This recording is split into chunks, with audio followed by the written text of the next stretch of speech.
Chinese, and then we will interpret, and you have a copy of her speech in English. I had the pleasure of being with her in China last year, and I will tell you a little bit about her, but an amazing, accomplished person. She is from China, and her name is Yinjun. And we were together where Confucius, most of us, I guess, know about Confucius. And I had the pleasure of going and seeing his birthplace and so on. She has been working for 12 years to combat HIV/AIDS and to prevent it through education and poverty alleviation for the Chinese youth. The APPC project, which she started 12 years ago, focuses on building that particular project stations and parent classrooms in kindergarten, primary school, middle school, and universities all over China. So I would now introduce her to you so she can say it in Chinese, and then we will have it interpreted. Please give a welcome.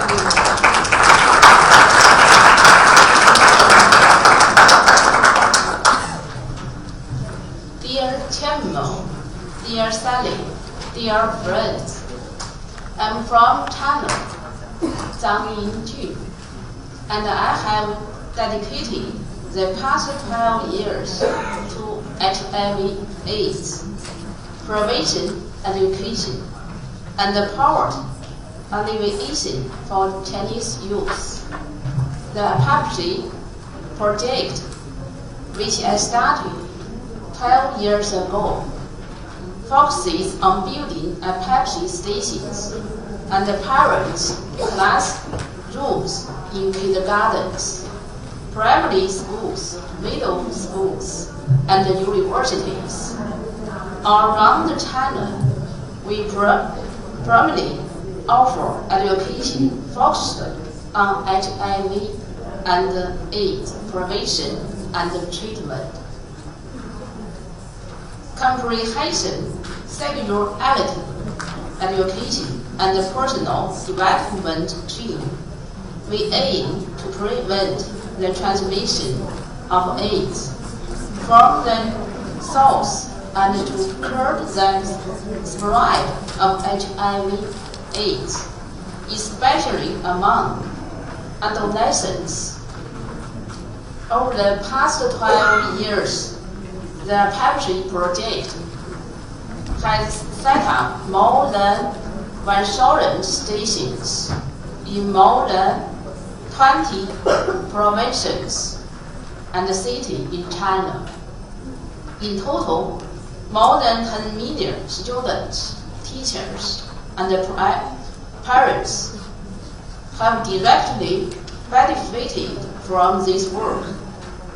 In particular, our work in China's Yunnan province has received the attention and the support of UNAIDS, where we carried out cross-border as well as cross-sector cooperation in September 2016. UN Under-Secretary General and UNAIDS Executive Director, Mr.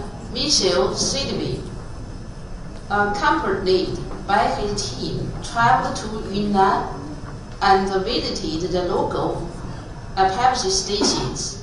He was briefed on the operation and highly commended our work. He also expressed the hope to promote our experience in sexuality education in schools to the whole world. Due to our relentless efforts, Chinese Premier Li Keqiang instructed the whole government system to attach great importance to HIV/AIDS prevention education. The Vice Premier for Education and Health, Mrs. Liu Yandong, instructed the Ministry of Education and Commission of Health and Family Planning to integrate health education such as AIDS prevention education into the national education system.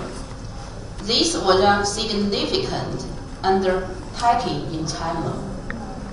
In my 12 years of this charitable work, I have had the most contact with women and children.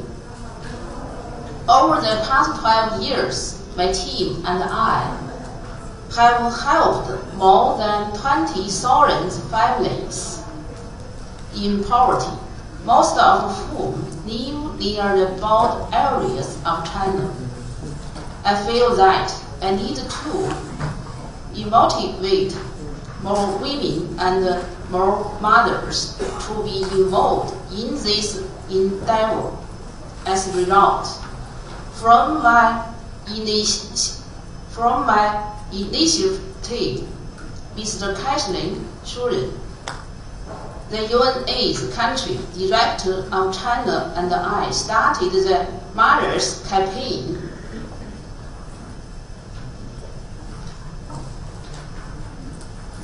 In 2015, this work has attracted the attention of more and more women and men. Inspired by this movement, I founded the Lisa Comedy maternal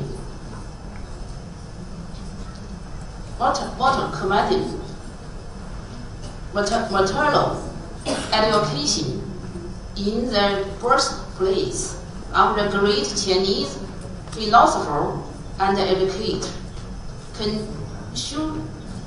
Confucius in Shandong province,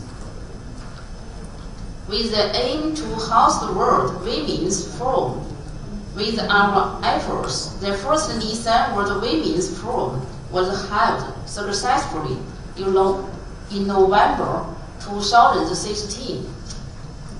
The Lisa World Women's Forum is an international platform we built for women from everywhere around the world.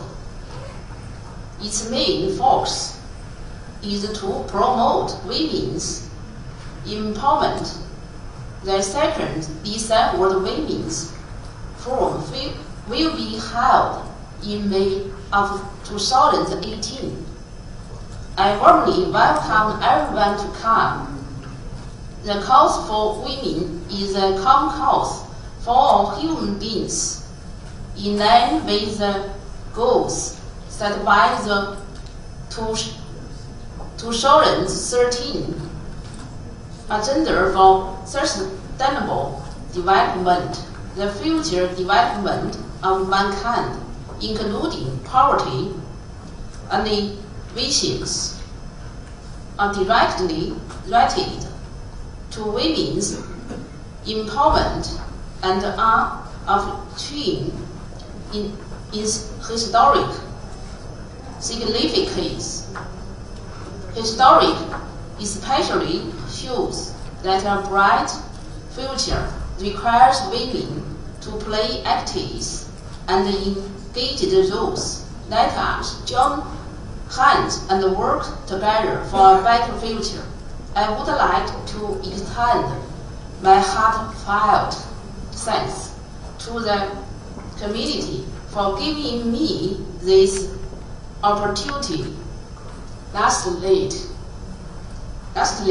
I would like to talk a moment in special thanks to you, Mr. Sally Keller,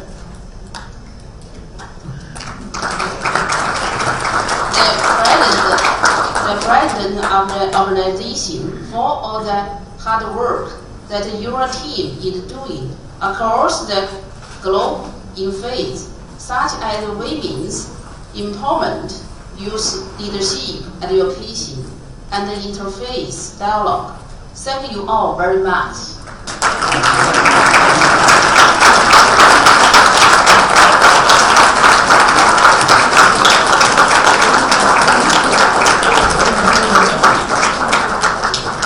Thank you so much.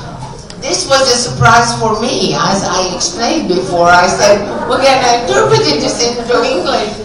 You did amazingly well. Let's